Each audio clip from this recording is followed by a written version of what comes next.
The CDC urges healthcare workers returning from West Africa to isolate themselves voluntarily.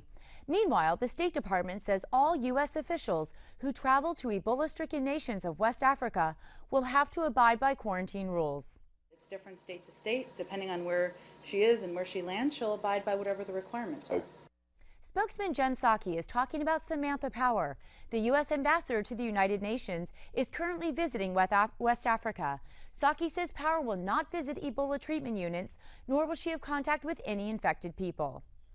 The State Department's remarks come after New Jersey Governor Chris Christie lifted a mandatory 21-day quarantine for a nurse returning from treating Ebola patients in West Africa. Casey Hickox tested negative for the virus and is headed back home to Maine. Governor Christie says he's happy for the 33-year-old nurse, but doesn't plan on talking to her. I have no reason to talk to her. My job is not to represent her, it's to represent the people of New Jersey. And so she was ill. She was obviously ill enough that the CDC and medical officials hospitalized her and gave her an Ebola test. Christie's remarks come after the quarantine nurse threatened to sue for what she says were inhumane conditions and a violation of her civil rights.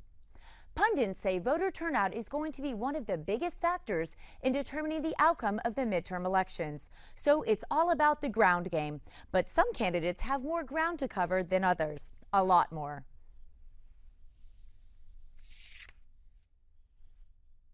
Like in Alaska, where incumbent Democrat Mark Begich is trying to get reelected, and he's been doing so by going door to door in a state that spans more than 500,000 square miles. So has Republican challenger Dan Sullivan. That campaign is logging a ton of miles too. Traveling all throughout Southeast last few days. That's Wrangell, Ketchikan, Petersburg right now today, and we're heading up to Fairbanks and Barrow. So probably a couple thousand miles in between.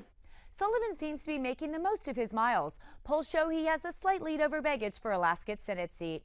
And in Colorado, the race for the Senate could be slipping away from incumbent Mark Udall. The Republican challenger, Cory Gardner, has 51% of the vote, according to the latest Rasmussen poll. Udall clocks in at just 45%. Colorado is one of those crucial swing states. Republicans need to pick up at least 6 Senate seats to raise control of the Senate. And Apple is facing new competition of its mobile payment feature. While some iPhone users have been enjoying the convenience of using Apple Pay, Rite Aid and CVS are keeping the payment feature at bay. The retailers say they're still evaluating pay by smartphone technology. I'm Morgan Thompson. Stay tuned for another Newsmax Now update.